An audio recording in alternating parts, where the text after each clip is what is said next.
தக்காளி குருமா செஞ்சுக்கலாம். ஃபர்ஸ்ட் ஒரு மசாலா அரைச்சிக்கலாம். ஒரு கப் அளவு துருவன தேங்காய், ஒரு துண்டு இஞ்சி, பச்சை மிளகாய், 6 பல்லு பூண்டு, 1.5 ஸ்பூன் அளவுக்கு மிளகு, 1 ஸ்பூன் அளவுக்கு சோம்பு, 1 ஸ்பூன் அளவுக்கு சீரகம், 2 ஸ்பூன் அளவுக்கு பொட்டுக்கடலை.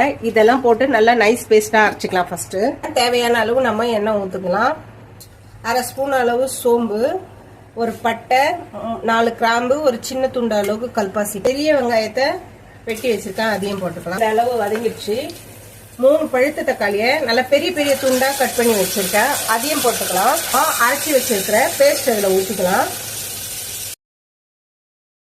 தேவையான அளவு நம்ம தண்ணி ஊற்றிக்கலாம். புதினா அரை கையளவு, கல் உப்பு, கொத்தமல்லி, ஒரு 2 விசில் நம்ம விட்டுடலாம். தக்காளி குருமா ரெடி ஆயிடுச்சு. நல்லா மணக்குங்க, வீடே மணக்கும். ஆப்பம், இடியாப்பம் எல்லாத்துக்குமே இது நல்லா இருக்கும்.